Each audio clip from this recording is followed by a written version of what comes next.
ორის დამოკიდებულება განვიხილოთ, მესიჯი ყველასთვის იქნება, მაგრამ არა ყველაფერი გაითვალისწინეთ, როგორ ურთიერთობს ის თქვენთან. დისტანციას იცავს, ასე რომ იცავდეთ ყველა ჩვენს საზღვრებს იდეალური იქნებოდა. დისტანციას იცავს ურთიერთობაში, საკუთარ პირად სივრცეს მთელი არსებით. გიტოვებთ განცდას, რომ ნებისმიერ მომენტში შეუძლიათ თქვენგან წასვლა. ამიტომაც არ გიტყდებათ ბოლომდე თავის არც ფიქრებში და არც გრძნობებში.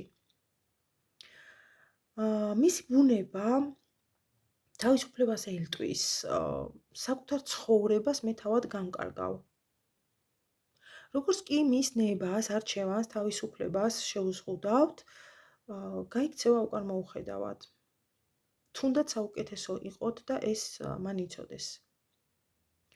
ძალიან კარგად შეუძლია გააკონტროლოს საკუთარი თავი, რას ფიქრობს, რას გრძნობს, ამას არც დაგანახებთ ბოლომდე. მანიპულირება აი რა არის მისი ძლიერი მხარე. შეისწავლის თქვენს ძლიერ და სუსტ მხარებს, იფლირტავებს და თან თავსაც შეგაცოდებთ. მოწესრიგებული ადამიანია, იცის საკუთარი თავის ფასი. იცის როგორ შექმნა სასურველი გარემო და ყოველთვის ელოდება ხელსაყრელ მომენტს, რასაც მშვენივრად იყენებს კიდეც. ის აკეთებს ყველაფერს თხოვნა არც დასჭირდება. თავად შესთავაზებთ, რაც გაგაჩნიათ. თქვენი ენერგიები, სიტყვა, საქციელი, სითბო, სიყვარული, აერსი, ფული, ყველაფერს. ყველაფერს საკუთარი ნებით მისცემთ.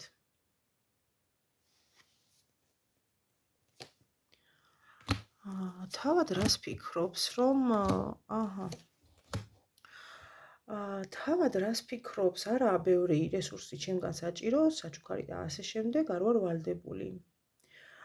მან მიაღწია ურთიერთობაში ყველაფერს, რაც სურდა, ყველაფერი გააკეთა იმისთვის, რომ თქვენი ყურადღება მიეპყრო, როცა სულ გწერდათ, გირეკავდათ, აქტიური იყო, ალერსიანი, ყურადღებიანი. ალბათ იფიქრეთ კიდევც, რომ ძლივ სწორია ადამიანი გამოჩნდა ჩემს ცხოვრებაში. დანებდით, მიენდეთ და ნელ-ნელა ყველაფერმა შეცვლა დაიწყო. მოდუნდა. ძირითადი ბერკეტი თავმოყარეობა გახადა, ისწავლა არას თქმა და წასვლა. იცით რატომ?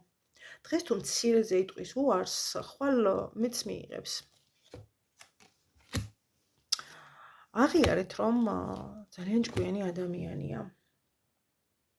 გონიერი. გაეჭვიანებთ ოღონდ ისე, რომ ვერაფერს დაუმტკიცებთ. მოვლენებს არ აჩქარებს, მოსწონთ თავისი ცხოვრების რიტმი და მდგომარეობა. თუ კი დაინახა, რომ ასე ხართ დამოკიდებული, დაგავალდებულებთ მეტის მიცემაში. იმაზე ფიქრით, რომ თავი ქუჩი ექნება, აქ თავდაჯერებულობა მოდის, თავდაჯერებულია, რომ ის თქვენი სამყაროს ცენტრია. ამიტომ შეეცადეთ, რომ მიბაძოთ მას, დაემსგავსოთ, იგივე მეთოდებით, ანუ მოახდინოთ სარკისებრი არეკლა. იყოს ისე, როგორც იყავით ისე, როგორც ის არის თქვენთან. პირად კითხვები WhatsApp-ზე 557 16 53 53. ძალიან გთხოვთ, მომიეკავთ, უბრალოდ მომწერეთ და გიპასუხებთ.